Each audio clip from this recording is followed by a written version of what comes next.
Local 4 News starts now with a breaking news alert. And that breaking news here on Local 4 Live is happening in Dearborn, where the FBI is searching a home. Sky 4, as you can see here, over the scene about 6:30 this morning. And we just got an update on this investigation. Priya Mann is in Dearborn this morning with the updates and what she's hearing on the ground. Good morning, Priya. Hey, good morning, Nick. A very active scene here. Let me show you behind me right now. FBI agents are actively searching this home. We are in Dearborn near West Outer Drive and Michigan Avenue. We have new information just into the newsroom. The FBI saying that this investigation is in partnership with the Dearborn Police Department. They're conducting an operation connected to a recent felonious assault involving a firearm that occurred in the city. Police are reassuring the community there is no threat to public safety at this time, and the Dearborn Police Department remains fully committed to protecting the safety and well-being. Again, this is the FBI Violent Crimes Task Force and the Dearborn Police Department working together in an investigation involving a felonious assault involving a firearm that occurred within the city. We are pretty close to the home right now. There's a resident who was walking by. I overheard her saying that she heard what sounded like loud booms early this morning. This raid taking place before sunrise. We spoke to a neighbor just a few moments ago. Take a listen to what they had to say. About 6 o'clock, heard booming voice from an intercom kind of system saying we're the FBI. We have a warrant to search our premises. At that point in time, the officers all approached the house. Two people that lived in the house came out at that point. No violence. They were willing to cooperate. Then after they were in custody, it looked like they used flashbangs, searched the house, searched the garage. Saw them removing some items from the house. I'm not sure if there were guns, but we did see one, but it was kind of hard to tell whether it was the officers or the actual homeowners at that time. And again, back here live, you can see FBI agents as well as Dearborn police members. We saw Michigan State Police here as well. They've been searching this home. They busted through that front door. And as you heard that neighbor saying, he saw two people being taken from the home. Again, we do know that this is a joint investigation between the FBI and Dearborn Police involving an investigation regarding a recent felonious assault involving a firearm that happened in the city of Dearborn. Police saying there is no threat to the public. We've been seeing some neighbors peeking out of their windows. I'm just going to step out of the way here as this car is trying to get around. But again, a very active scene here. This raid happening before the early morning hours, before sunrise rather. Nick, I'll send it back to you. So Priya, there were some questions and conversations about whether or not this could be related to those raids that we saw in relationship to those Halloween terror threats. But it sounds like this is an entirely separate situation. Yeah, certainly a lot of folks, including that neighbor that we were talking to, said they were worried that it might be related to that alleged Halloween terror plot. But again, we are getting an update from the FBI and Dearborn Police saying that this investigation is regarding a felonious assault involving a firearm that happened in the city. And again, no threat to the public. We'll, of course, continue to keep you posted online and on social. Okay, Priya, thank you so much for the updates there. We continue to bring you updates here on Local 4 Plus and on our homepage over at clickondetroit.com. Well, other news today, we will learn who could become the next mayor of Hamtramck. Yesterday, a Wayne County judge denied an emergency request to block the certification of Hamtramck's election. Adam Al-Harbi sued his opponent, Wahith Mahmoud, saying Mahmoud does not live in the city. The race for mayor is razor thin with only 11 votes separating the two candidates. The Wayne County Board of Canvassers will certify the results at 2 o'clock this afternoon. Well, new details are emerging in the case of the missing Skelton brothers. John Skelton faced a judge yesterday via Zoom, charged with murdering his sons, Andrew, Alexander, and Tanner. He was about to finish a 15-year sentence when those charges were filed. Court records show he searched online for ways to kill someone around the time the boys disappeared in 2010. Investigators found his home in disarray when the boys went missing. Skelton claims he gave the boys to an underground group, but investigators say that group doesn't exist. During court yesterday, Skelton's lawyer asked the judge to skip the reading of the charges, but the judge said no. Because he's been imprisoned for this length of time and because of the nature of this offense and, quite frankly, the interest by the public, I think it's important that they understand what's happened. It's an opportunity where the people are required to prove that a crime was committed, and secondly, they have an obligation to prove by a preponderance of the evidence that you are the individual who committed that crime. Do you have any questions that you want to ask your attorney? Go ahead. No, Your Honor. Well, Skelton will remain in prison until his next hearing. That is scheduled for November 24th. Happening today, the man accused of shooting his co-worker in the parking garage at Corewell Health Beaumont Troy Hospital is back in court. Today's hearing is a pre-trial where lawyers will discuss key issues, possibly a plea deal or challenge evidence before this gets to trial. Robert Poljezovic, is facing charges for firing 5 shots and hitting his co-worker twice in the arm back in July. The hearing starts in less than 30 minutes. Also happening today, prosecutors are reviewing a case after a man turned himself in following a deadly shooting at Prime 7 on Cooley Lake Road in Commerce Township. Employees called 911 Sunday night just before closing, reporting gunfire. Deputies found the manager, Franco Sgambi, on the patio. He was rushed to the hospital but later died. About 20 minutes after the shooting, a 65-year-old man surrendered himself to police. He is currently in the Oakland County Jail. Well, taking a live look over campus marshes right now. On Friday, that tree is going to be lit up, and the holiday season here in Metro Detroit begins officially. But for many moms, this time of year means one thing: stress. A new study from the Calm Meditation app shows 65% of moms feel overwhelmed by the pressure to make the holidays just perfect. And it's even tougher for millennial moms. 83% say the mental load is stressful. 76% say they feel pressure to create the perfect holiday, and half report higher stress than last year. Now, when it comes to holiday stress, certain words make moms' heart race: budgeting, holiday shopping, and delayed shipping. 74% of moms say budgeting is a big stressor, 68% worry about shopping, and 64% feel anxious about those gifts arriving late. Well, we're going to try to help moms navigate some of that stress, if that's even possible. Joining us now is clinical psychologist Dr. Rose Moten. Dr. Moten, thank you for joining us here on a Tuesday morning. So it's one of those things where I don't know if you can avoid it, aside from pre-planning and doing everything as much as you can ahead of time, but holiday stress is holiday stress sometimes. Holiday stress is holiday stress all the time, right? But there are definitely ways that we can combat it, and that's the great news. And we know women traditionally have been the ones to take on the bulk of the holidays, from shopping to cooking to entertaining, all of that stuff that brings on the stress. You know, one thing that I often find when I'm talking to relatives or friends, again, as you mentioned, women bearing the brunt of this burden, is that there is this goal to make everything perfect all the time.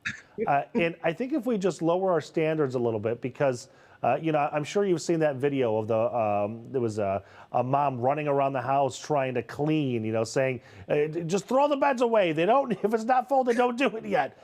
Nobody is going in your closet to see if your clothes are folded. No, they are not. And thank God my 4 children who are now adults are not here, because they could give you some stories.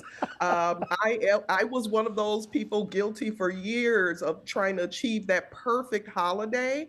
And what I can tell individuals, as someone who's worked with women for now almost 30 years and have had my own experiences, is that less is definitely more. On the other side of this, when the kids are adults, when they are, you know, reflecting back on the holidays, they are not remembering that the house was perfect or clean. They are remembering the connection. So I tell moms oftentimes, let's strive for a connection as opposed to perfection. You know, it's funny you say that, because I think it also ties perfectly into what we're seeing in terms of gift giving, that a lot of people are moving towards experiences over gifts, just spending quality time with each other. Absolutely. And those actually form the best memories. Because you know, if you have children, you may remember you get these Christmas toys, and within a day or two, some of them can be broken. And years later, they're not remembering that, but they're remembering the sing-alongs. I think back to my old childhood, and I remember the times my parents and we would sing the Christmas carols. They were president of our block clubs. We would go and do Christmas caroling down the street with other neighbors. I mean, these are the things that really make a difference. And you'd be surprised, even though kids oftentimes associate the holidays with materialistic items. When you talk to a lot of children and they talk about the experiences, more parents are even opting for vacations. I did that personally even with my children years ago for a holiday for Thanksgiving. Instead of traditionally doing what I did, I took them to Aruba, and they tell me when we were there, they said, we can do this every year. Of course they could, right? Of But course, yes. they would prefer. But it formed just such great memories for us, and I was not as stressed. Oftentimes when moms are striving for this perfection, they are not able to be present with the family, and it Right. really robs them of really enjoying the holidays for what they are intended for, and that's connection with family, friends, and loved Right. ones. So if you do have let's say a type A client who just kind of can't let go of that, what do you tell them in terms Yeah. of managing that stress and managing expectations? Yeah, I would really encourage them that it's beneficial, not just emotionally, but physically. We know when you are in that heightened stress, and oftentimes when you're trying to achieve this perfect holiday, you are depriving yourself of sleep, you're depriving yourself of rest. And this is a time of year where our immune systems can be challenged anyway. I started to see a trend years ago that every year for Kind of said, let it be. I absolutely did. And guess what? The family didn't mind at all. Yeah, they probably didn't even They didn't notice, mind. except they noticed that They you were didn't happier. even know. Can I say this too? I was happier and they were happier Right. because typically when moms are stressed, they're stressing the kids out too. It's a real thing. Yeah, when mama's running around the It's house, really, that, people can feel that no matter what. yes. I also want to ask you too, there's no shame in accepting help, right? I mean, you don't have to put on this beautiful 12-course spread all by yourself. No, delegate. Potlucks are good. I say everything that's a challenge for us is an opportunity to look at why it's a challenge for us, right? So when we have problems delegating, sometimes there could be an indication that there's control issues that we need to really just examine there, or as you mentioned, this goal to be perfect. I tell people release attachment to outcome. Just expect something is not going to be right. There's going to be a dish that didn't turn out right, or there's going to be a family member that may, tax your coping mechanisms. And that's just all part of just the human experience. So, the more we can allow ourselves to even delegate, invite people, and people who want to come into your homes for the holidays, usually an indication that they value, just that sense of love that they feel in your home. And they are more than willing to come and bring a dish with them, or to help out in any way, or to clean up after the festivities are done. Right. The burnt pie makes for a great story afterwards anyway. Those are the best stories, actually. Those are the best stories. All right, Dr. Moten, thank you so much for your time this Tuesday. We appreciate Thank you. All right, when we come back, taking a look at the worst of the worst, the most dangerous intersections in the entire state of Michigan. Out of the top 20, 19 of them are right here in Metro Detroit. We're going to break it down by county coming up next.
Welcome back, everybody. 8:16 here on your Tuesday. An annual list showing the most dangerous intersections in the state is out, and of the top 20, 19 of them are here in the metro. Let's take a look at the most dangerous intersections per county, starting in Livingston County. It's the roundabout on Lee Road at Whitmore Lake Road in Green Oak Township. There were 80 crashes with 3 injuries there last year.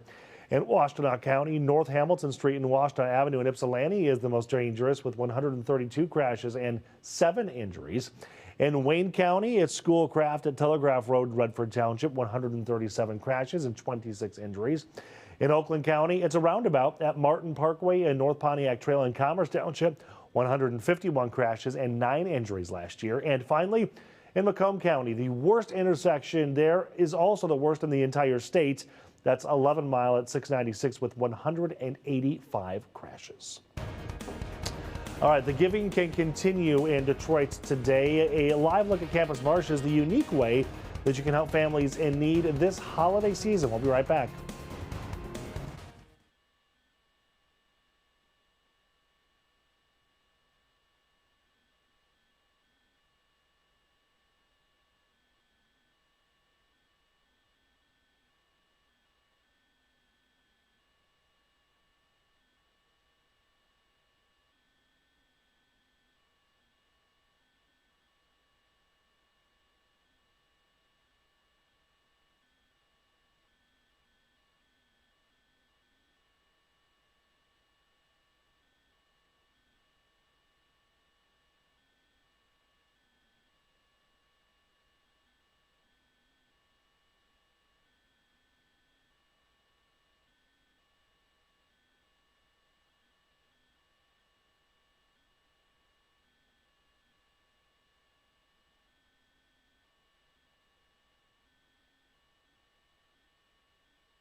Welcome back, everybody. A live look at Campus Marshes right now. Detroit is kicking off the holiday giving season.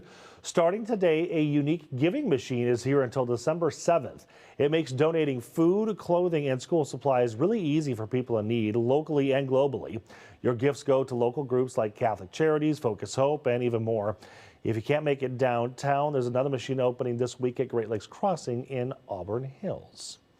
All right, Ashley Barrissey on the other side of the table today. Yeah. I feel so far from you. I know. Are you there? Yeah. Looking at this wintry mix, I guess kind of the good news is that maybe it skipped some of us for the morning commute, so it could have been worse. Right? Yeah, the farther north you are, the more you're in the clear, which is great news. Great news, especially because it's colder up there, so that could have been really dicey. But yeah, we've been watching how the precipitation has been fluctuating on radar, and you still see it's pretty colorful at this hour.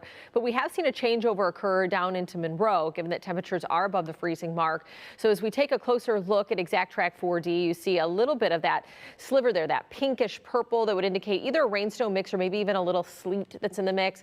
And then the green would be rain, the blue snow, of course. But let's travel on over to where we do have, I would say, north of about, Rockwood is where we have that changeover into Belleville, and then from Canton and that sliver to the west north of Ann Arbor is where we have a little bit of snow, but more rain than snow at this hour, which is a big change from just 30 minutes ago. There's still a lot of moisture off to our west, so those scattered showers will persist as the day rolls on. All that moisture over Lake Michigan, it's heading towards southeast Michigan, so we're in and out of precipitation throughout a good chunk of the day, almost until about sunset, where we will begin to dry things out. But the type of precipitation can fluctuate, even as those temperatures are rising a bit. Now, when you have a bigger layer of what we would say above freezing temperatures, you're going to see melting occur. All the precipitation that comes from cloud cover starts as snow, but then it will melt and it'll be rain. Freezing rain can occur when you have a little bit of that little layer at the surface that's freezing, but then there's kind of that inversion aloft that has above average or above freezing temperatures, and so you get a melting, but there's just not enough time for it to refreeze, and so you have what we'd call like a flash freeze. Freezing rain is liquid precip that freezes on contact. I'm not as worried about that as much just because our surface is above freezing, but sleet can occur where you get the melting and then it refreezes and you get those little pellets. Now we could see some of that with that rain snow mix today as well, and then snow is just from cloud to ground. We're talking about at or below freezing temperatures. So that's just kind of the setup that we're contending with. And a lot of it has to do with what's aloft, not necessarily with what the thermometers are saying just at the surface level. 38 degrees for the afternoon high for today. And as we progress throughout the afternoon, we still could have some wet snowflakes mixing in there. But I would say 3, 4 o'clock, we're drying things out with just some scattered activity that will last into the evening rush hour drive. So maybe a few flakes or some really cold drizzle will occur because remember, we're not getting out of the 30s today. Snowfall forecast really minimal as far as what's going to stick, and so I think we have less than 1/2 of an inch on the grassy areas down to the southwest because of it being more of a wintry mix scenario. Clouds and radar, we get some sunshine for your Wednesday and we'll be in the 40s, and then 50s return Thursday with cloud cover. It's Friday that I'm keeping a close eye on.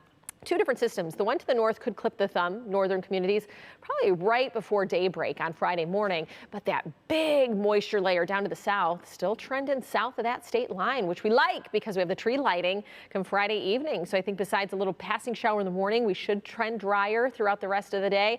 So we're 3 days away from that, which we'll keep a close eye on that forecast. 9 until Thanksgiving, 37 until Christmas, 44 until New Year's Day. But hey, we'll take above average temperatures in this forecast, not just at the end of the week, but through the weekend into early next week. I know you said the models were kind of competing on where that band of Yeah. moisture was going to end up, so it's looking like they're kind of falling in line together? Yeah, kind of all of them kind of keeping it south of the state line, so fingers crossed that they stay consistent in the next 3 days. When the computers and the robots don't fight, that's a good thing.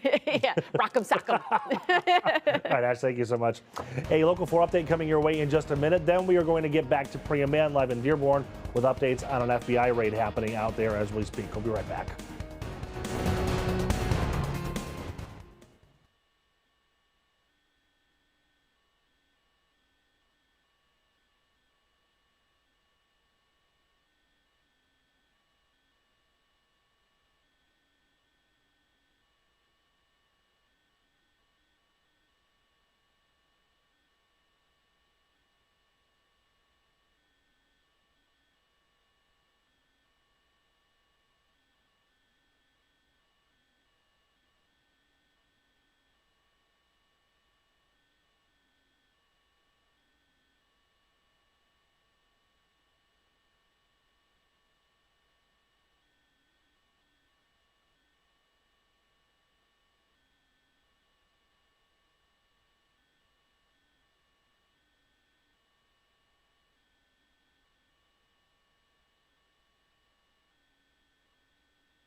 Good morning, everybody. I'm Nick Monticelli. We are working to learn more about breaking news in Dearborn this morning. The FBI confirming to Local 4 it executed a search warrant this morning in the area of Queen and Oxford. That's near Telegraph and Outer Drive. It's unclear, though, if it's connected to recent raids. In fact, we know now with new information that it's because of a gun situation, a federal crime that we just learned thanks to Priya on the ground there. We're going to try to get more information there and get it to you as soon as we can. Also happening next on Local 4 Live at 8:30, we are heading to Lansing, where big changes could be coming for 2 state programs. We have a conversation with 2 lawmakers about what that could mean. And then it's a Gleaners Takeover Day. Gleaners is matching 4 Meals Day. That means every dollar donated to the community food bank will be doubled. And Ashley is going to come back with a look at your forecast for the tree lighting and Thanksgiving. Keep it right here with Local 4 and Local 4 Plus.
Local 4 News starts now with a breaking news alert.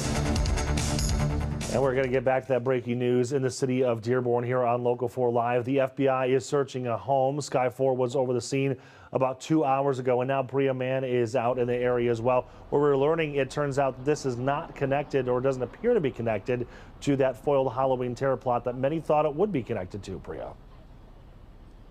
Yeah, law enforcement agencies are saying that this is actually connected to an investigation regarding a weapon that was used in the city of Dearborn. A much quieter scene here now. Law enforcement officials have just left. We know that this was a joint investigation by the FBI and Dearborn police, who executed a search warrant early this morning before the sun came up. Let me just show you the house right now, and if we can get to some video. But before we do that, if you just want to see the border there right along the patio was busted down. So So was that front door. Witnesses say that 2 people were taken into custody. Again, we do want to say that the FBI Violent Crime Task Force, as well as the Dearborn Police Department, say that this investigation was about a recent felonious assault involving a firearm that occurred in our city. They're reassuring the community that there is no public safety threat at this time. Again, we saw FBI agents, MSP police were also here, as well as Dearborn police. They were inside of that home executing the search warrant early this morning, busting through that front door. We know that 2 people, according to witnesses, were taken into custody. Take a listen to what a neighbor had to say. About 6 o'clock, heard booming voice from an intercom kind of system saying we're the FBI. We have a warrant to search our premises. At that point in time, the officers all approached the house. 2 people that lived in the house came out at that point. No violence. They were willing to cooperate. Then after they were in custody, it looked like they used flashbangs, searched the house, searched the garage.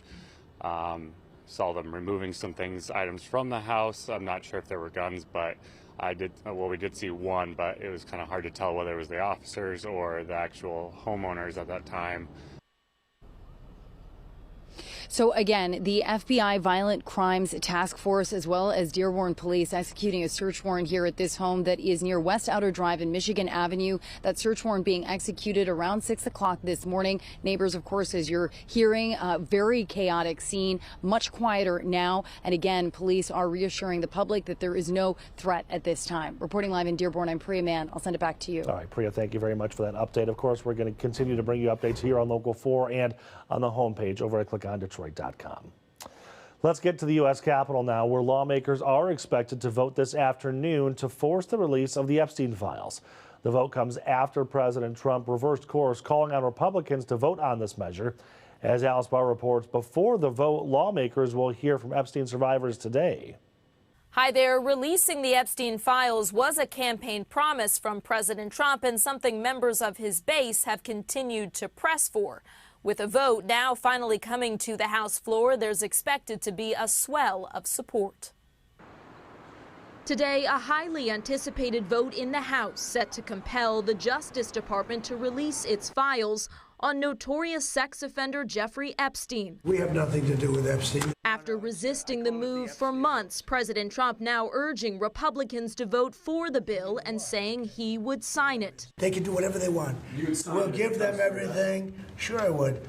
Let the Senate look at it. Let anybody look at it. That as it grows increasingly clear the House has the votes to pass it. We were working all weekend and had almost 100 Republicans who were going to vote for a bill in defiance of Donald Trump. Now, with the president's backing. Everybody's voting for it. So you're voting for it because everyone's voting for it. Everybody's going to vote. GOP Congressman Thomas Massie, who's been leading the charge for the files release, saying he's worried new investigations President Trump ordered the DOJ to open could block the release of information. I believe they may be trying to use those investigations as a predicate for not releasing the files. President Trump, who socialized with Epstein decades ago before cutting ties, has not been accused of any wrongdoing related to Epstein's crimes. Survivors of the years of abuse coming forward to press for transparency, rallying today at the Capitol. Knowing how popular this is with the American people, that a tremendous amount of pressure placed on the government means things happen. And hoping for a major step on the long road to accountability. The new investigations President Trump requested center on Democrats who are mentioned along with President Trump and other high-profile figures in a newly released batch of emails that set the stage for today's vote in the House. The Senate could then take the issue up as soon as this week. In Washington, Alice Barr, NBC News. All right, Alice, thank you very much. Still ahead, what's ahead for state organization at the center of controversy? And before we go to break, a look at the stock futures board there. You can see futures are down right now as Wall Street deals with a tech slump. Nvidia, Microsoft, and Amazon all down on Monday. In the meantime, this week, we will see the Fed's October minutes and the September job reports. It's the first economic data being released following the shutdown. Once those numbers come in, we'll bring them to you. But first, we'll be back after this.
Welcome back. We are heading to Lansing now, where big changes could be coming for the state's SOAR Fund and the Michigan Economic Development Corporation.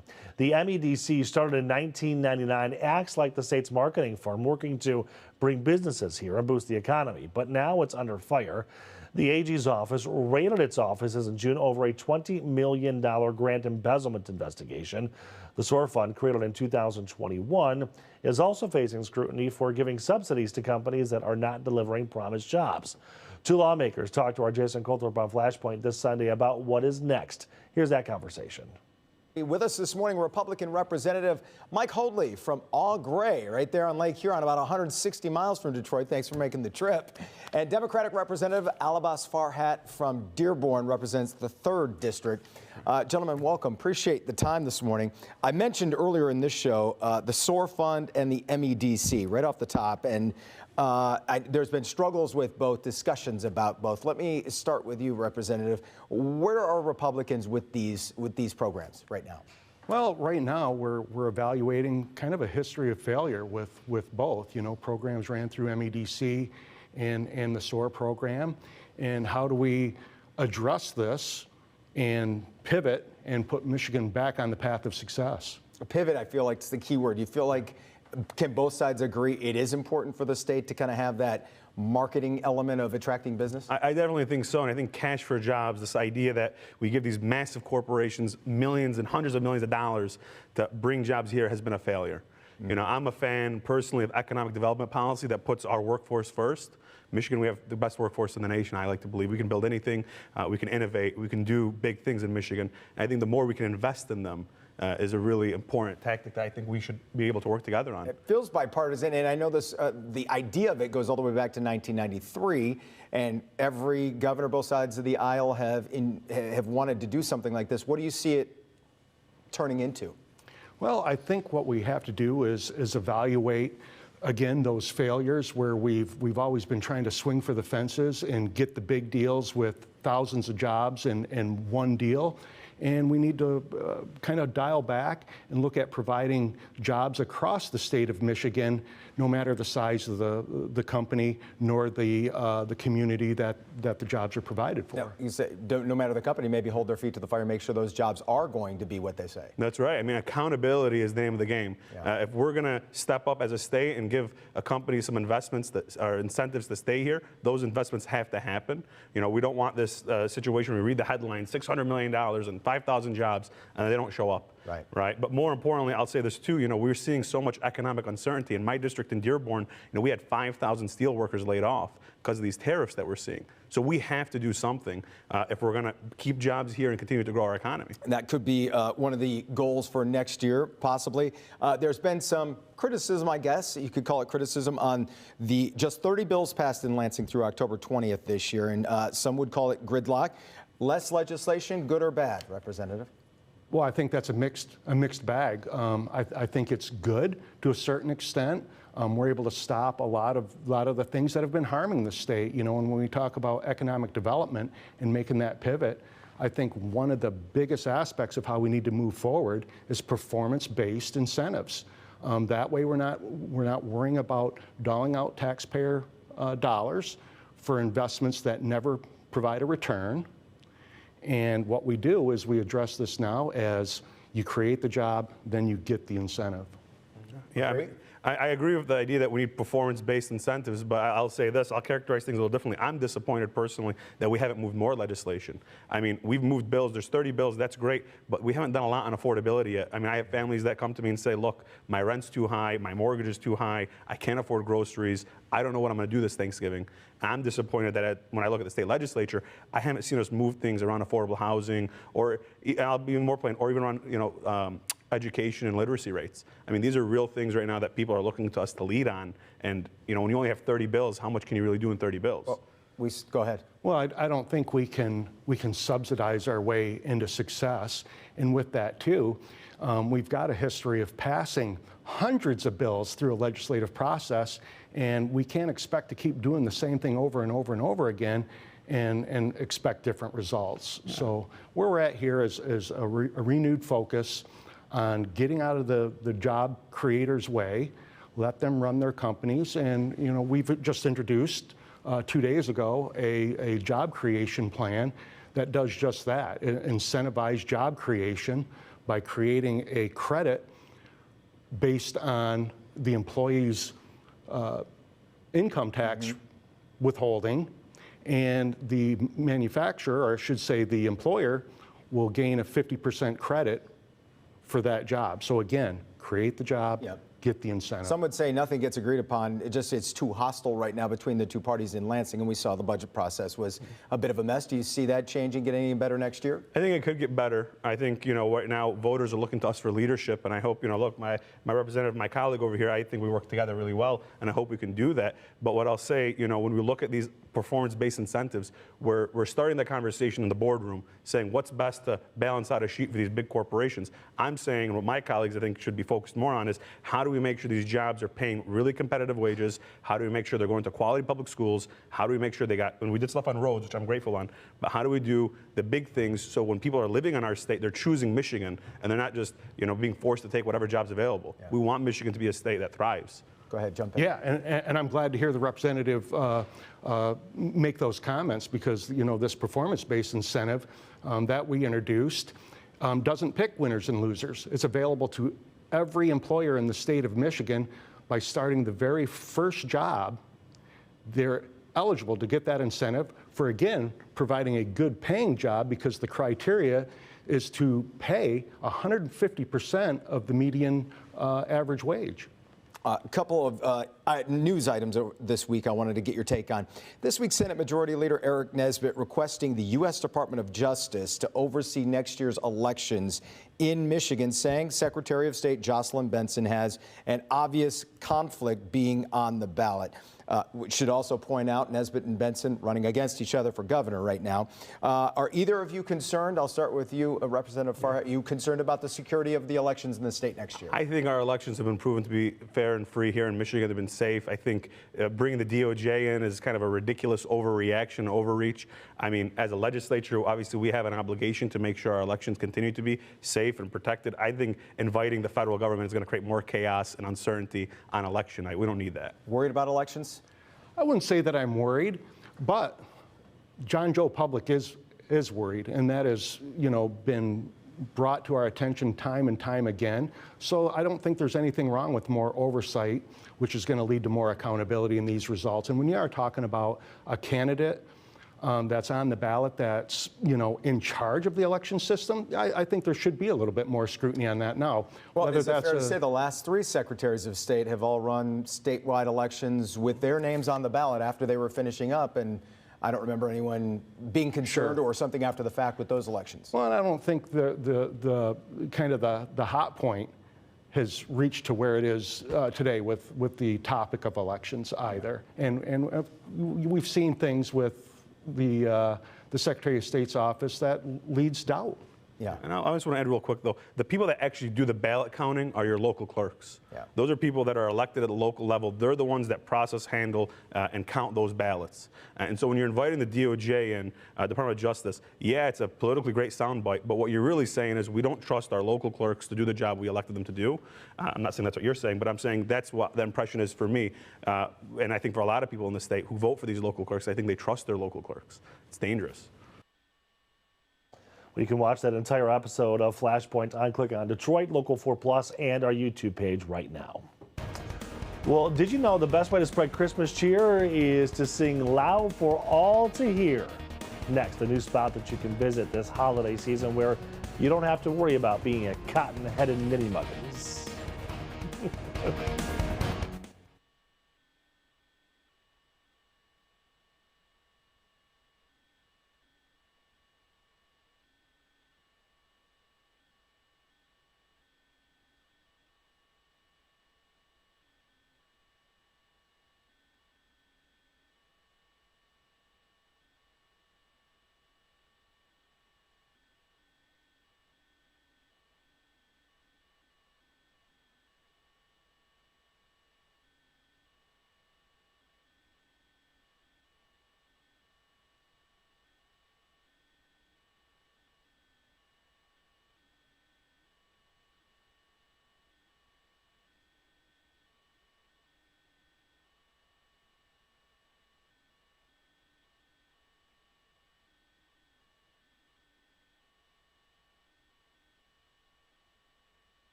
Welcome back, everybody. Getting a live look at downtown Detroit right now. You may have to pass through the 7 levels of the candy cane forest, through the sea of swirly, twirly gumdrops, but you don't need the Lincoln Tunnel to get this holiday hotspot to get to it on Library Street.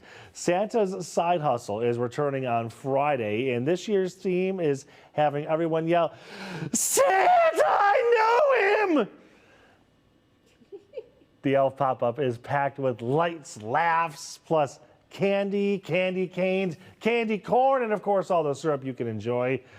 The festival cocktails are going to be like a Son of a Nutcracker, or the Angry Elf is also there, or the world's best cup of coffee. Get it? And we're not sitting on a throne of lies, and we tell you it is open Monday to Thursday from 4 until midnight, Friday 2 until 1 a.m., and Saturday from 2 until 11. They post that on their Instagram page, and everyone's already asking, do you take reservations? Like, oh, no, just walk in. First come, first serve. Just code words. Santa's got a brand new bag. That'll get you in the door, to the front of the line. What if you bring gifts, like the one that he gave to his father? Ooh, that'll be interesting. But if you wrap it, the curls need to be no more than 6 inches. We could go on all day. It's so good. No 6 inches of snow, though, thank goodness. Thank goodness. Yeah. I mean, we do have snow on radar, but we're dodging, definitely a winter storm per se. It's just more nuisance than anything. And a few slick spots out there is the pink, channeling kind of the color that I'm wearing right now, that pinkish purple, would indicate a rain-snow mix or maybe even a little sleet mixed in there as temperatures are hovering right at or above the freezing mark. But down to our south, we have rain showers and some snow to our north, and it's been fluctuating. I mean, really changing minute by minute. So as we zoom in just a little bit closer, you can see how Ann Arbor and then off west towards Jackson in that pink hue, which would indicate the mix. You get south of Tecumseh, and that's where we have the rain that stretches down past the state line. We'll zoom on over towards Monroe County, which most is dealing with just the rain, down into Dundee. But if you look up towards Belleville, also portions of Wayne County, getting a little bit more of that mixture at this hour. But if you are north of I-696, you're dodging a lot of this stuff. But there is a lot of moisture still to our west, so we'll be contending with the moisture as the day rolls on, and likely some rain, but definitely dealing with a mix. And a lot of it has to do with the temperature profile in the upper atmosphere. The red that you see on your screen would indicate temperatures above freezing, and the blue would be below freezing. So you can see how obviously rain, you have a thick layer of above freezing temperatures. Snow, it's below freezing from cloud to the ground, but that in between would dictate the freezing rain or sleet. And really it has to do with the kind of depth of the layer at the surface of being freezing, whether or not you see what melts refreeze. And so that's why we maybe have some sleet. I don't really think we see a ton when it comes to freezing rain. That would mean that the temperatures at the surface have to be below freezing, and it's a flash freeze. It's a liquid precip. But you see here, our highs today are in the upper 30s. It's not balmy by any means, but we're well above the freezing mark. And holding on to a wintry mix through about 4 o'clock. A couple little spotty showers, flakes could last into the evening. But right now at noon, you would definitely deal with more widespread stuff, and then by 3 or 4 there's that spotty kind of precipitation that we're looking at. A few flakes still fly at 6, but isolated, and then out of here, and we dry things out for your Wednesday, warm things up. So the snowfall forecast, it's not going to be 6 inches. We're talking about just a dusting at most on the grassy surfaces down to our southwest. But we do have a little rain in the forecast, not a washout. So tomorrow's dry, we get some sun, clouds kind of thicken up Thursday. Friday, though, before you get alarmed, because there's a lot going on Friday, it's not just the downtown tree lighting. A lot of local communities do their tree lighting and kind of, parades and stuff like that to welcome in the holidays. And we get brushed with a little rain, I would say early before daybreak Friday to our north, especially the thumb. But the bulk of that moisture staying south of the state line. So as long as that track stays that way, we will be in the clear of having to deal with rain showers for your Friday evening. Counting down the days, 3 days until the downtown tree lighting that you'll see right here on Local 4. Thanksgiving 9 days away, which you'll see the parade right here on Local 4. Christmas, well, you might get a live look at Santa right here on Local 4. No, I don't know. But 37 days away till Christmas, 44 days until New Year's Day, and your 7-day forecast keeping us right around 50 Thursday and beyond. I think what you're saying is we have you covered for the holiday season. We absolutely Everything you could possibly want, just watch it right here on Local 4. Maybe you need to take your show to that Buddy the Elf place, and then we were like, really? Wouldn't that be fun? Producer Mary just got really mad at you. Why? But it's going to be incredible. Because you're going to bug her now. I want to go there. I want to go there. It's happening. It's happening. It's happening. All right, and Ashley's going to come do the weather out there, too. Yes. All right, next, it's time to help families in need this holiday season. A live look at Gleaner's Distribution Center over in Taylor, where the Live in the D team is taking over. to lend a helping hand. We're going to hear from Tati and or Kim, one or both. I'm not sure yet. We'll see who pops up on the screen when we come back.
Welcome back, everybody. 8:55 here on your Tuesday. We're going to do a shortened edition of Local 4 Live today. That's because Kim and Tati over at Live the D said, we'd like some extra time to help families this holiday season, and we just gladly gave up some of the airtime for them. They are right now live at the Gleaners Distribution Center in Taylor, looking all comfy.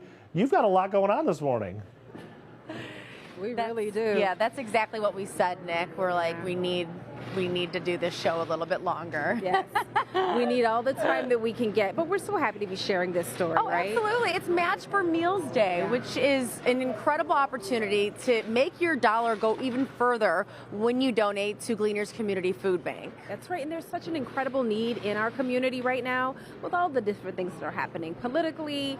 Your dollar just doesn't stretch as far as it used to. I mean, we all feel it at the grocery store, and Gleaners is doing that good work, that hard work to make sure that every family has food on their table every single night. A happy, not hungry Thanksgiving is what we're calling it. And we're here live at Gleaners Community Food Bank. This is in Taylor. And as you can see behind us here, Nick, there is just it's like a whole assembly line of volunteers packing these boxes, making sure that a wide variety of organizations that we will highlight later today on the show have food in order to go to the people that are struggling right now. That's right, that need it the absolute most.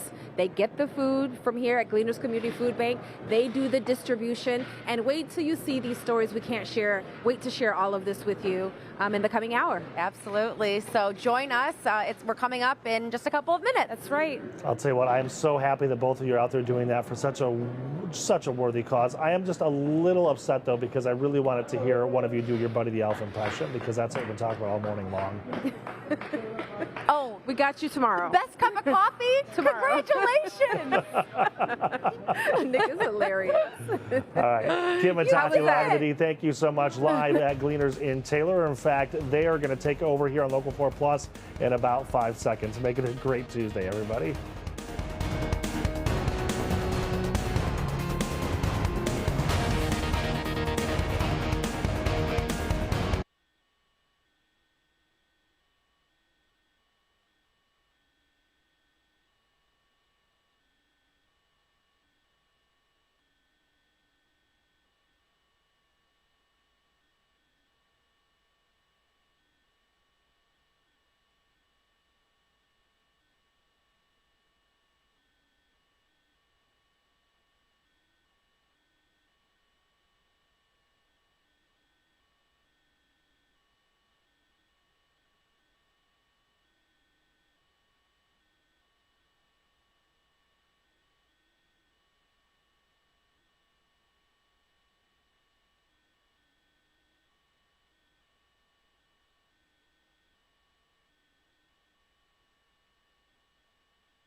Good morning and welcome to this very special edition of Live in the D.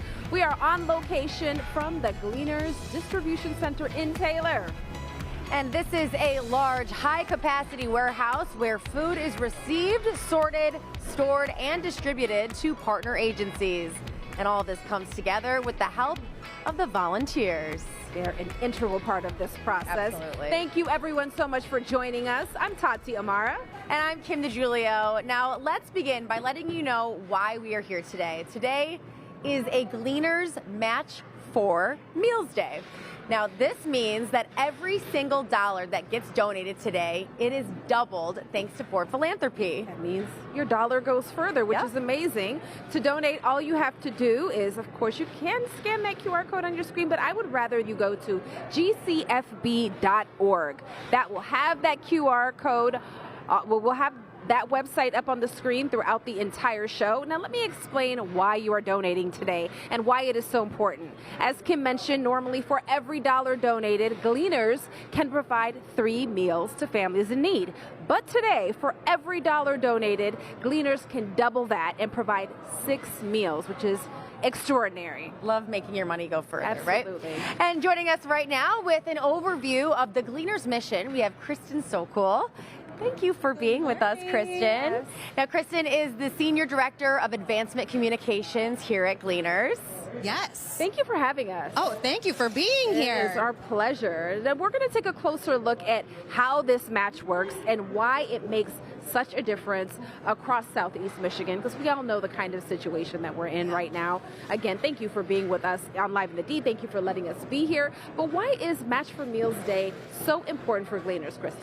Well, as you noted, we've seen so much uncertainty for the families that we serve, having the challenges with SNAP, also expenses are higher, and the holiday season is just generally a tougher time of year anyway.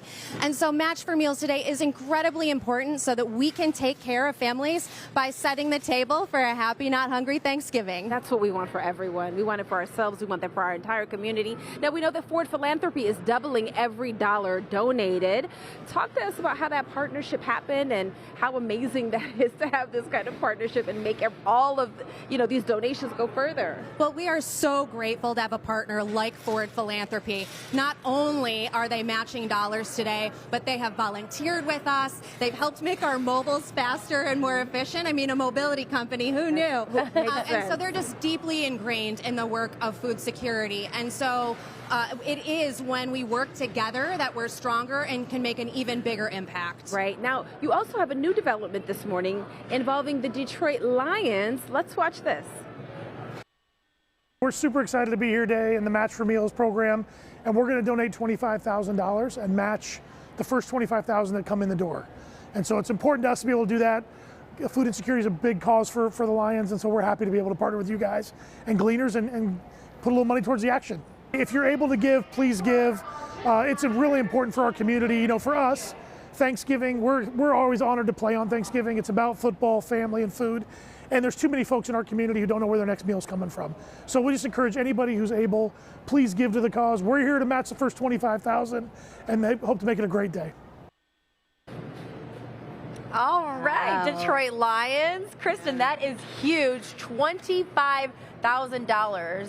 That's an additional $25,000 in matching power from the Detroit Lions. Now, explain to us what that multiplier really means in terms of impact to families that need it. Well, we talk about how we're stronger together. I mean, acting as one pride really is a game changer. So we're grateful to have the Detroit Lions adding to that opportunity for someone's dollar to go twice as far. You talked about normally for every $1 we can provide 3 meals, 6 meals. I can't feed myself for 2 days for $1. Absolutely not. Yeah. We can't. We're getting sticker shock ourselves at the grocery store. That's why this is so important. It is. Okay, so when somebody donates today, where does that money go exactly? Can you really walk us through how that $1 is turned into meals and therefore turned into multiple meals because of this match day? Yeah, I mean, $1 by multiple people turns into millions of pounds of food every single year. We get out around 50 million pounds of food. That includes fresh produce. It includes milk. We get 15 truckloads of milk out every single month. If you looked at how much milk we put out in a year, we would overflow an Olympic swimming pool. Wow. So all of us coming together brings those dollars for us to buy surplus food. It comes into this warehouse. These volunteers pack it. We get it straight out the door to our 350 partners and to our 24 mobiles that are around the community, meeting people where they are. That's incredible, especially the mobiles, because some people can't even get to distribution centers. But I want to make sure we talk about this. Gleaners has been seeing a lot of demand lately. How does support from partners help you keep up with the needs across Southeast Michigan? Yeah, well, we talked about over recent weeks when everyone was facing that additional uncertainty. We saw a 50% increase to our partners and our mobiles. So when people donate, that means that we can take better care of our partners so they can better serve their unique communities. They know exactly what their cities and towns need, what their families are facing. And so if it's dietary needs, if it's health restrictions, it's important for our partners to be able to get that balanced nutrition from us so that it lands directly into households. And that's what it's all about. That's amazing. Kristen, thank you so much. Stay with us because we're going to check back in with you later on the show, okay? Yeah, absolutely. All right, everyone. You see where we are. The volunteers are absolutely critical to Gleaners and their efforts. Yes, they are the hands-on workforce that sort, pack, and distribute millions of pounds of food each year. So let's bring in our April Morton. She is behind us, back in the warehouse, and that is where she caught up with some of these amazing volunteers who are working today. Hey, April. Hey, ladies, amazing indeed. So these volunteers, like you mentioned, critical to this operation. Volunteers are so needed when it comes to Gleaners to pack boxes and, just to get this out. This is a lot of hard work. And joining me now is a volunteer who's been volunteering for a couple of years. This is Patrick. Good morning, Patrick. Hello, morning here. Morning. It has been a good morning here. How are we doing? We are wonderful. How are you doing? What are you doing right now? Right now we are setting up the first step of the whole process of getting these things out for the hungry. So this is the boxes. From here, the boxes are being made, and then the boxes are being stacked, and then we have a whole bunch of people doing stuff, putting stuff in the boxes, and then we're taping up the boxes, and then we're shooting out the boxes everywhere. All right, so you've been volunteering here, you told me, for 2 years. What keeps you coming back? The people. I've made a lot of friends here during this, actually. I get to see a lot of people. I'm a very people person, so every time we get like a whole new group, sometimes other companies come in, and it's a nice environment and community to meet new people. And what does it mean, and what does it do for you to be able to give your time to such a great need? I love how I'm able to see how much we give out to the people at the end. Usually they'll say like, we've donated 900 boxes of food, so we know 900 people are going to get something in the next couple days, and it's really nice to see how every box is going to have like a different story to it almost. I love that. Well, thank you for your time and for what you do. Volunteering here, like I mentioned, just critical to this operation. And we're going to talk with some more volunteers coming up in just a bit. And I think I'm going to help Patrick out. You want some help? Sure. Okay. I will take it. Okay, I got you. I'm going to help Patrick out. Yeah. I love that Patrick has made friends in the process of volunteering. That is so cool. It's really cool. Now, once again, to donate, all you have to do is go to gcfb.org. gcfb.org. And that will give you all the information that you can donate. Don't forget, today is Match for Meals Day, which means that $1 does double the work. Absolutely. So again, that's gcfb.org, and your donation gets doubled today. Normally, for every $1 that is donated, Gleaners can provide 3 meals to families in need. But today, for every $1 donated, Gleaners can double that and provide 6 meals. Amazing. Amazing. All right, still to come on this very special edition of Live in the D, we'll take you to the Detroit's East Side, to the Ford Resource and Engagement Center. And that is where Ford employees are helping turn donations into meals. You're going to see how one of the volunteers has a unique way of making an impact, and it may just inspire you too. Plus, we'll visit the Pontiac Lighthouse. You'll see how this home delivery and pantry program provides nutritious food to tens of thousands of Oakland County households each and every year. But before we go to break, it's time for our Daily Jam. Today's song is Count on Me by Bruno Mars. This is a good one. I know a lot of people count on Gleaners, so fitting for this special edition of Live in the D. Many struggling families across Southeast Michigan count on Gleaners to provide nutritious meals, and that is something that is so needed. We're hoping that we can count on you today for the Match for Meals Day. Again, go to that website, gcfb.org, and your donation will get doubled because of its Match for Meals Day. That's right. Live in the D. We'll be right back. Live in the D's Daily Jams are sponsored by Tubby Sub Shops, Detroit's original steak and cheese since 1968. Every day I will.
Today's Live in the D is sponsored in part by Gleaners, feeding people, nourishing lives.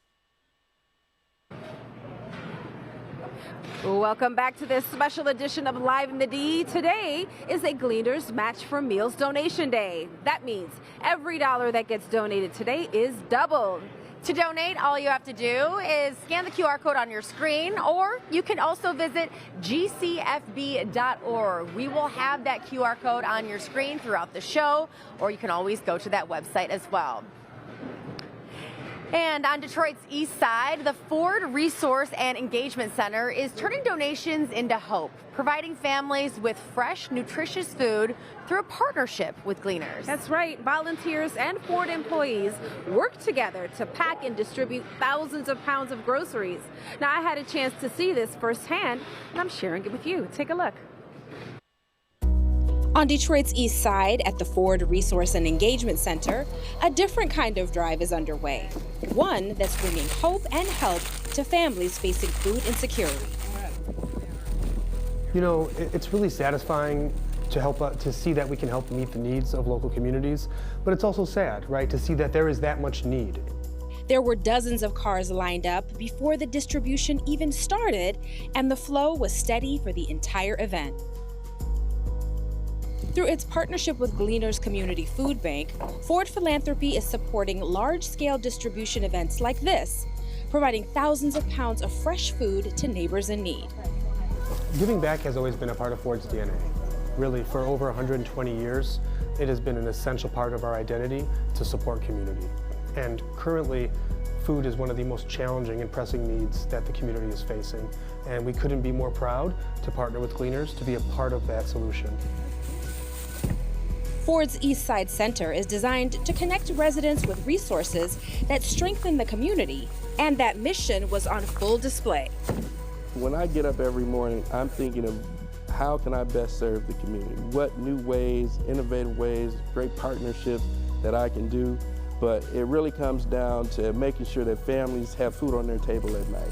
And so helping assist this distribution and getting food out 2 times a month, that it's a satisfying feeling knowing that families in the community won't go hungry.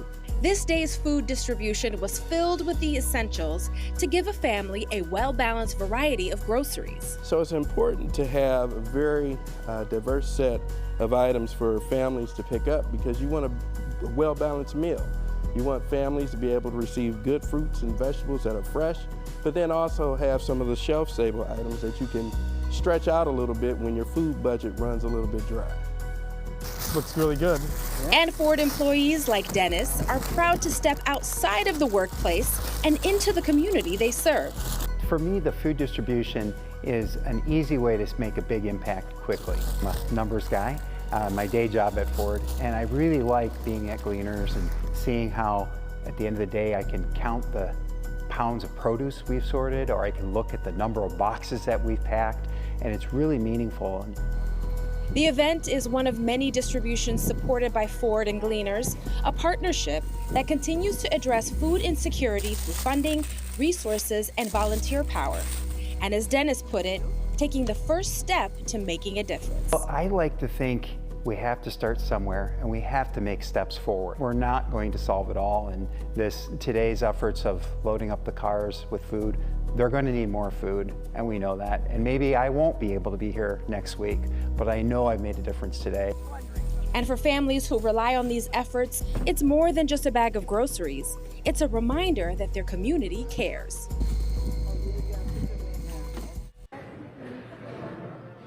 Joining us now for even more insight into the work being done at the Ford Resource and Engagement Center are Hassan Mahmoud, who is with Ford Philanthropy, and Dennis Barish, a Ford volunteer. Thank you both so much for being with us. Happy to be here. Thank you for having us. And it was great being out there with you guys and learning more. But Hassan, I'm going to start with you. Now, Ford has been supporting the community for over 120 years. So how does the company decide which challenges to tackle next, like the focus on food access today? Yeah, that's a great question. Thank you. And thank you for having us. Our pleasure. You know, one of the things that's really important to us is being part of community. And what that means for us is really understanding what the community needs are. And the best way for us to really do that is working in partnership with local nonprofits and local communities to understand the most pressing needs that that community has, and then coming up with solutions together to help meet those needs. So Yes. that's really the approach we take, whatever community we're in, to try and address community needs. Absolutely. All right, let me ask you this, Hassan, because sometimes it's about getting to the food or the food getting to the people who need it. So can you talk about how Ford's expertise as a mobility company really helps address that last mile problem for families who live far from grocery stores? Great question. So the last mile gap is a real problem. 2.3 million households are affected by the last mile gap. And what that means is those households live more than a mile away from a grocery store and don't have access to a vehicle. So what we try to do is identify innovative solutions using our superpower, which is mobility, to try and address... You guys do it well. Yeah, exactly. to try and get people to food and to get food to people. So that can look a few different ways. So there is a partnership we have called Project Dash, which is a collaboration between Gleaners Food Bank DoorDash and Ford Philanthropy, where we deliver meals to homes, 700 homes a month, wow. For folks who can't get to our community center or get to a distribution that's near them. And we do that every single month, and that's 700 families a month that are getting access to that food. We also do things like build mobile market vehicles. So we work with gleaners to better understand how are they trying to get food to people and what kind of vehicles do they need, and we support the development of those vehicles. And then we also pay for pop-up food distributions. So where there isn't a brick and mortar food distribution and it isn't ideal to have a mobile market vehicle, we will pay for a pop-up distribution that shows up every week or every couple of weeks and provides food to people. Yeah, now what you really need is people like Dennis, because you guys do some part of the hard work, but he is a Ford employee. He's someone on the front lines. How does it feel to see Ford's mobility solutions like home deliveries or mobile markets directly reaching families who might otherwise be struggling to get food, as a numbers guy, as you say in the piece? Yeah. Absolutely. So normally when we're here in the warehouse, you can see the activity behind us. That's what we're doing. We're boxing up food. We're sorting through produce. And as a numbers guy, I like to count how many we boxed or how many pounds we sorted. But knowing that we as Ford can also be part of the solution to get that food to where it needs to be efficiently and exactly where it needs to be is awesome. It's great to be part of that as well. Yes. Dennis, let me ask you this real quick. Have you noticed any unique ways that Ford employees are using their skills or experiences to make these food distribution efforts more effective? So I will say, I know I've been doing this for many years, about 20 years since the Ford Volunteer Corps has been in place. And if you look behind us at the kind of assembly line that happens now, that was actually a result of some of the Ford employees early on coming into the warehouse and saying, let's set this up like an assembly line. I mean, it makes sense. Ford knows about assembly lines, That's right? Assembly lines and efficiency, Hassan and Dennis. Thank you both so much for being with us. Yes. And thank you for hanging out with me when we were on Detroit's East Side together. Thank you both. Thank you for having us. Yeah. Thanks, guys. All right, well, still to come here on Live in the D, Capuchin Soup Kitchen is more than a place to just grab a meal. It is a lifeline for thousands of Detroit families. Yes, from farm to table produce to pantry programs, you'll see how their work is helping neighbors put nutritious meals on the table every single day. Now remember, your donations get doubled today. Normally, for every $1 donated, Gleaners can provide 3 meals to families in need. But today, for every $1 donated, Gleaners can double that and provide 6 meals. That's right. To donate, all you have to do is scan that QR code on your screen, or you can visit the website gcfb.org. Live in the D, we'll be right back.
insecurity continues to affect thousands of families in Metro Detroit, but two of the region's most trusted organizations, Gleaners Community Food Bank and the Capuchin Services Center, they work together to get fresh, healthy food to people who need it most. That's right. Now, I had a chance to learn more about their partnership and get a look behind the scenes.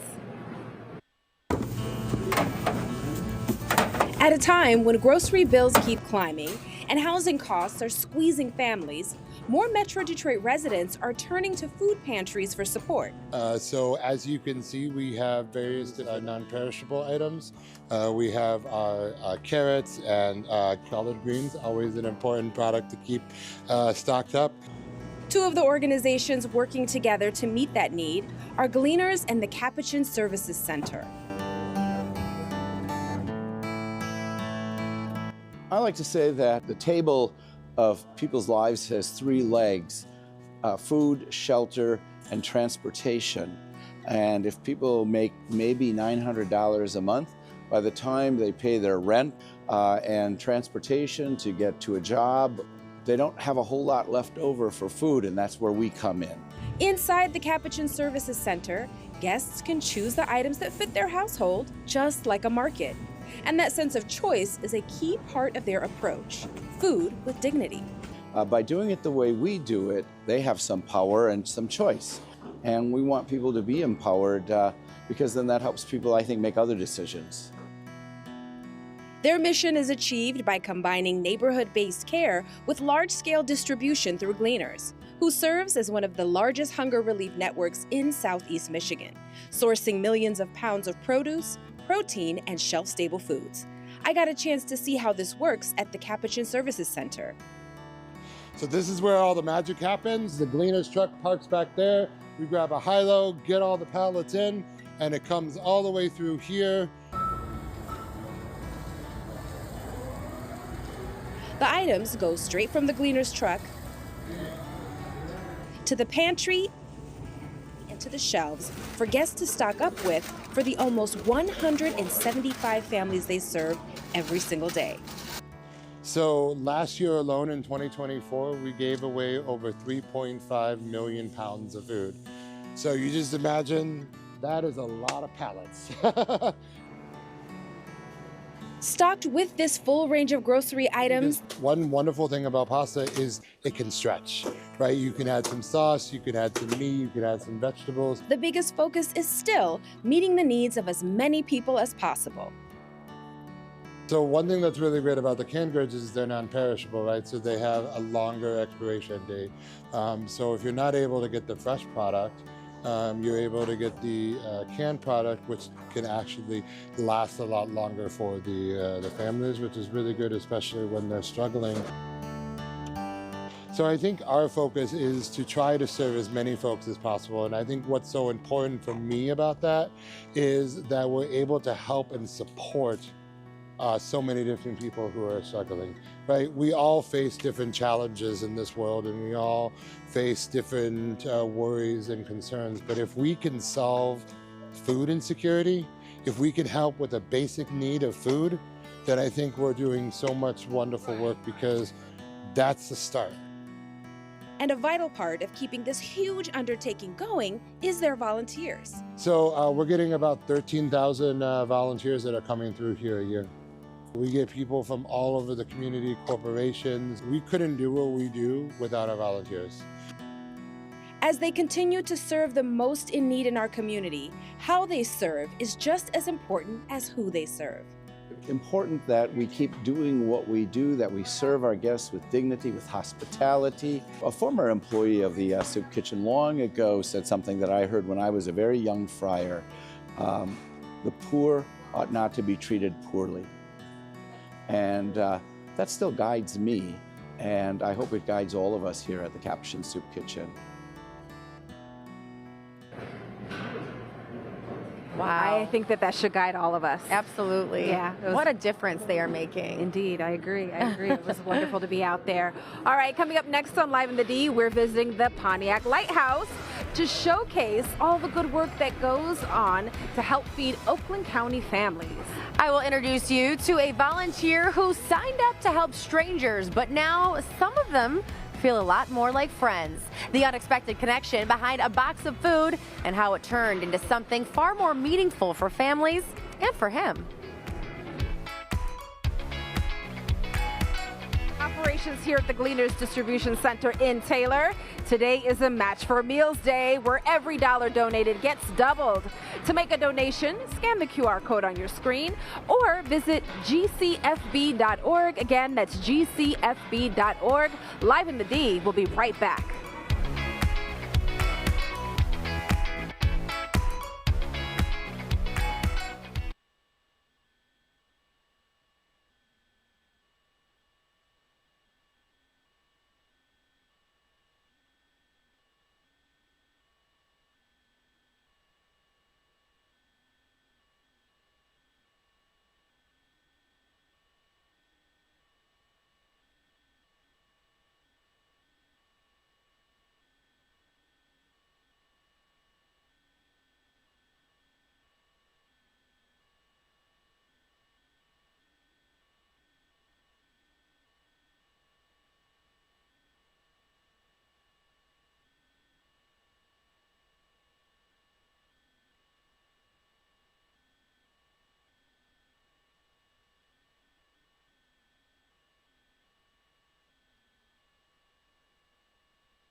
Welcome back to this special edition of Live in the D. Today is a Gleaners Match for Meals donation day, and that means that every dollar that gets donated today, that dollar is doubled. That's right. To donate, all you have to do is scan the QR code on your screen or visit gcfb.org. Again, that's gcfb.org.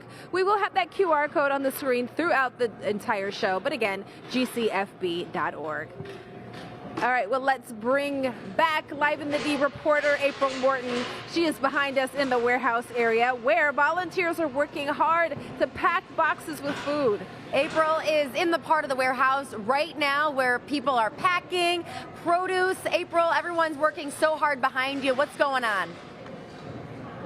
They are working so hard, ladies. So earlier, we were in the area where they were packing the canned goods. So here they're packing produce, and I'm joined by Dave. Good morning, Dave. Good morning. How long have you? I'm good. How long have you been volunteering here with Gleaners? I've been here on a full-time basis the last couple of years, so a little under 2 years. And so you're packing tomatoes. I mean, you've been busy. You went through like 2 of these boxes just while we've been standing here waiting for the past 10 minutes or so. You know what? The name of the game is to get food processed, right? Get it out into the community. So yeah, have to work hard to get it out there as quickly as we can. Okay, so working hard is an understatement. I've been watching you guys all morning out here. You guys are truly working. So what does it mean for you to be able to give back your time?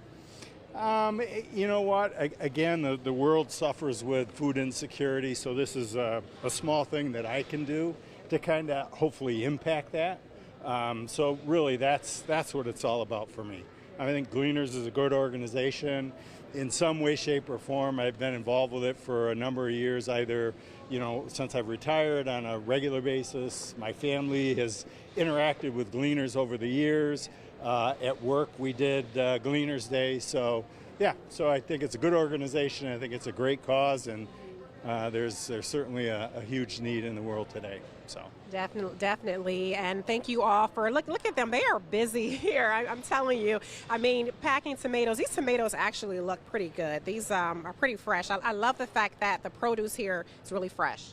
You can't understate the involvement of businesses, whether it's farmers, whether it's retailers. There's a constant stream of goods coming in, and none of this happens without a lot of their donations. So hats off to them. You're going to be pretty busy because, look, did you see he went through this entire box since we've been talking? You are moving, Dave, because they also have all of these boxes. Take a look over here, Hans, at all the boxes of tomatoes that they have to go through. So this is no understatement. They are really working here, giving up their time. I mean, this is amazing. And you said you're part Italian, so you're what are you going to think of a recipe for tomatoes? He was saying Capri salads would work perfect with this, and I couldn't help but agree with him. Look at these things. These are beautiful. Get a close-up on those. They are beautiful. Thank you all for what you're doing here. So like we mentioned earlier, there is a critical need for volunteers here at Gleaners. If you have just some extra few hours of your time just per week, just, come out, help these guys out. They are working hard here. Well, they truly are an inspiration. I'll say that. Dave is clearly an expert. If he can bag a whole a whole box of tomatoes in that short amount of time. While doing an interview. Also light work. Those tomatoes look so good. Me too. Oh my goodness. Gourmet.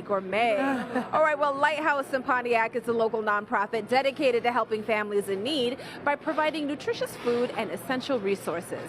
Its pantry and home delivery programs are made possible through a partnership with Gleaners. That's right, and this month Lighthouse is offering special Thanksgiving boxes, giving families a healthy, balanced meal for the holiday season, something so important.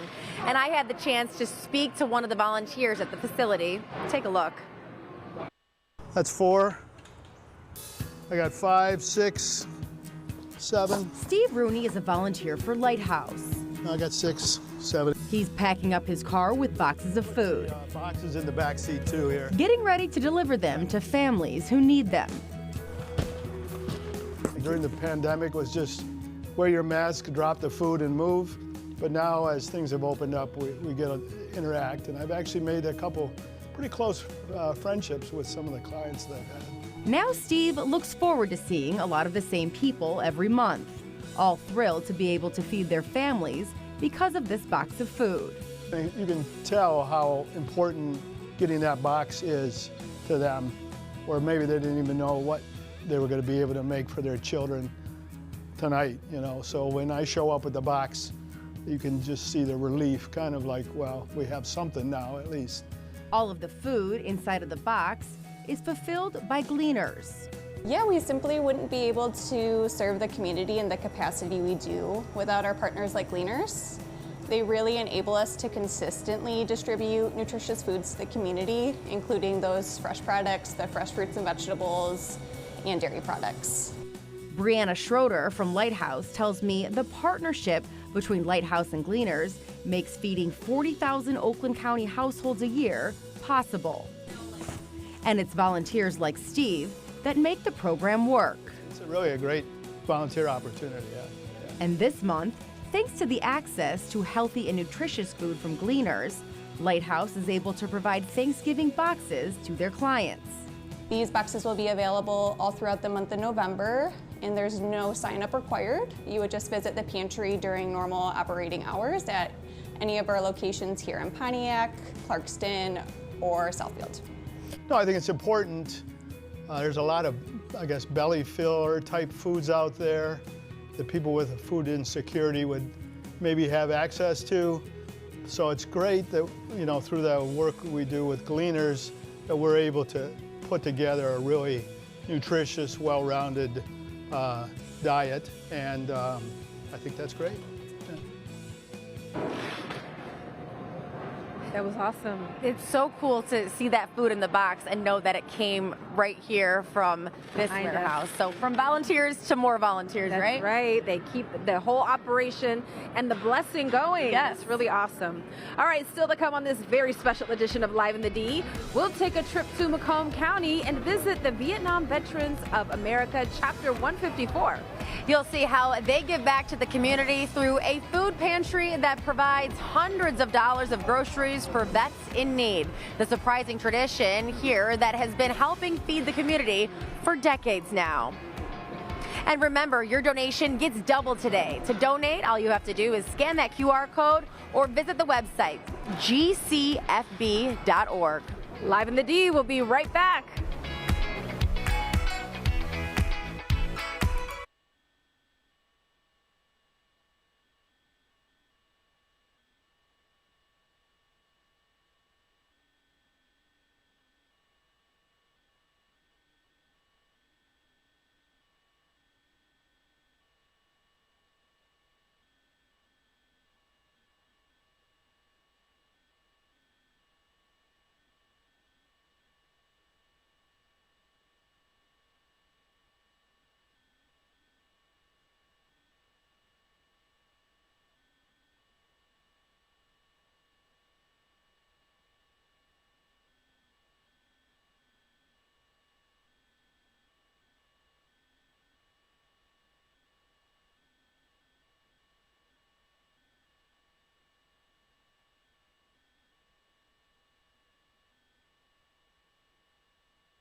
And here's a look inside the Gleaners Distribution Center here in Taylor. Volunteers hard at work as they package meals for families in need. Now their mission is to make sure those families have a happy, not hungry Thanksgiving. Yes, and today is a Match for Meals Day, where every dollar donated gets doubled. To make a donation, scan the QR code on your screen or visit gcfb.org. Again, that's gcfb.org. Well, in Clinton Township, Vietnam Veterans of America Chapter 154 offers veterans a place to connect, get support, and access resources that can make a real difference in their lives. That's right, that's supporting vets. And their pantry is stocked with help from Gleaners, and it provides veterans with nutritious groceries for themselves and their families. It's a community where those who served can find understanding, friendship, and a chance to give back. This is a look inside the Vietnam Veterans of America Chapter 154 in Clinton Township, a veteran service organization which was established back in 1986. Our main primary purpose is to serve veterans in our community. That's what we do. We do it better than anybody. Gary Purcell served in Vietnam from 1967 to 1968. This place is special to him, as it's a place where he can help give back to other veterans here in Macomb County and beyond. And we talk about a Vietnam Veteran Service Organization, but we're here for all veterans. A vet is a vet no matter where he served. It doesn't matter when he served or how he or she served. That's what we're here for. Thank you for your service. Yep, no problem. Thank you. One way they give back is through their food pantry. It's stocked with nutritious food that can make a big difference to a veteran and their family. They swallowed their pride. They've come to ask for help. Now they're talking to a brother or sister that understands their service, understands what might be going on with them. They might have physical or non-physical injuries from their service, and they're just more comfortable being here where they can talk to someone that understands. Keith Edwards is the pantry director here. He says Gleaners make stocking these shelves possible. And it's just convenient and very efficient and very economical.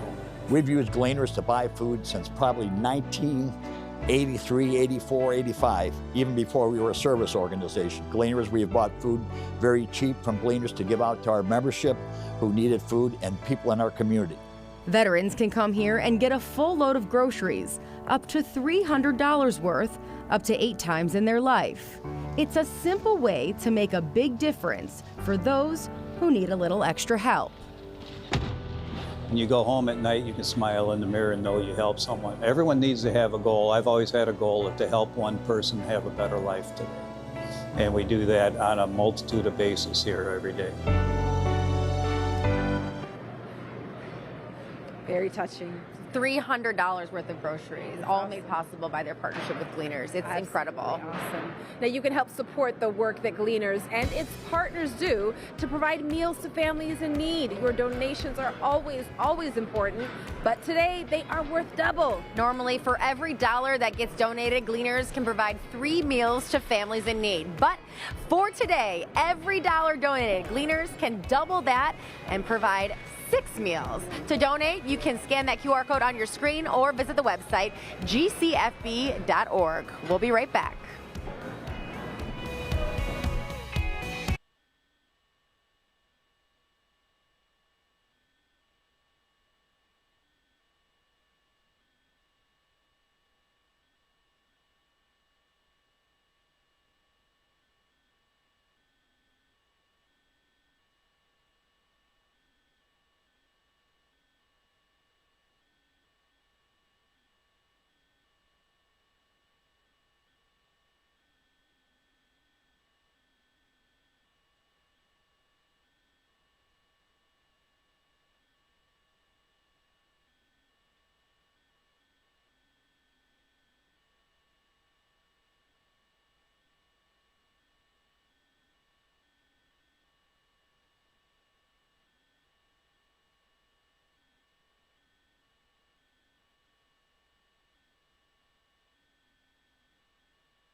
Welcome back to this very special edition of Live in the D.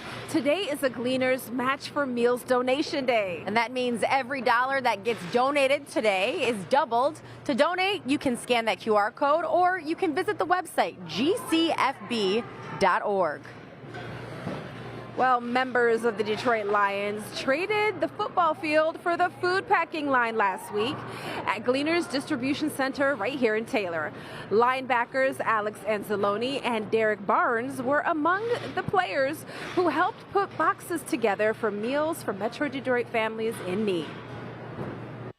You know, the issue of food insecurity in areas all over the country, and I think that it's a really basic human need that we all have, and just to be able to provide a good quality meal during Thanksgiving is pretty cool. I remember at one point in time being one of those families that people get back to the community to me, and I think that I'm just paying it forward today, and it means a lot to be able to do this, like to see my teammates and see the community gather here today. It's awesome, and it's just what Detroit stands for, and this is why I love this city, and this is why I love playing for this organization.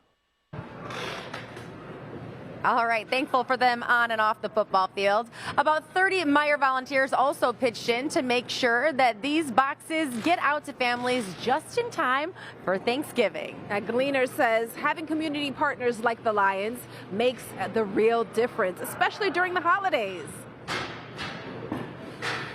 Now let's welcome back Kristen Sokol from Gleaners and Hassan Hamoud from Ford Philanthropy. Now, Kristen, today is super important for the Gleaners mission as all donations are doubled on this Match for Meals Day. But talk to us a little bit about how Gleaners plans to engage the community and volunteers in new ways to support this mission in the coming years. Yeah, so we're working really hard to make sure we can meet people where they are. And that means both geography, being in the locations, literally where people are, but also meeting them with their needs. So we're working on things like additional hours outside of working hours, because many of the families we serve, they are working and need that extra flexibility. We're working on things like refrigerated lockers where people can come after hours and pick up food that they've gotten with us to make sure that their family has access. And so those are all pieces that we can put together to make sure the community is served better. And we're working with our volunteers to make all of our volunteer efforts even more efficient, thanks to our friends at Ford Philanthropy for some cues for that, but getting boxes out as quickly as we can pack them, and they're packing them faster than ever. That's awesome. I like that, refrigerated lockers. Yeah, that's great. So what about addressing not just the immediate hunger, but also the underlying issues of food insecurity in Southeast Michigan? What are the long-term vision for Gleaners in that regard? Yeah, so we can get food out today and it manages today's issues. But we are looking further than that. So how can we make sure that food is medicine? Having healthcare and food go hand in hand to make sure that people are healthier. Making sure that we get food in the hands of kids so that they can learn today, tomorrow, and be successful in their adulthood.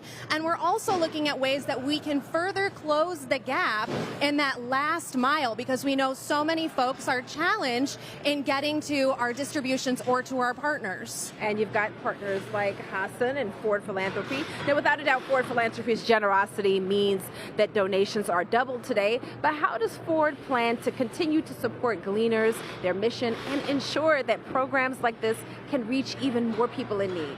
Great question. Thanks for having us today. You know, one of the things we really pride ourselves on is being a good partner to our community nonprofit neighbors. And with a partner like Gleaners, one of the things we really want to focus on is how is our support evolving as needs continue to evolve. So Kristen mentioned the last mile gap, right? So we are using our funding and our expertise to help build mobile vehicles that can deliver food to folks, set up pop-up shops, address that last mile gap, which is 2.3 million households that don't have access to a car and live more than a mile away from a grocery store. So partnering with Gleaners and DoorDash to create delivery partnerships where we're delivering 700 meals a month to neighbors.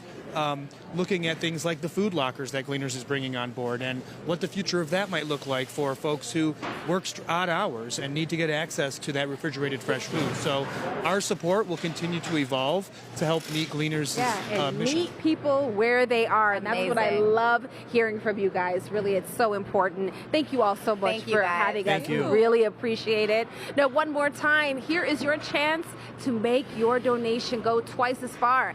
Scan the QR code on your screen or visit gcfb.org and make a donation right now. And remember, 3 meals normally, but now every dollar is doubled. So that means that Gleaners will be able to provide 6 meals. How amazing is that? So cool. All right. Well, a quick programming note for you all. We will see you again at 12:30 this afternoon for a Match for Meals special presentation. Have a great day, everyone, and thanks for joining us.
Not in my house. No.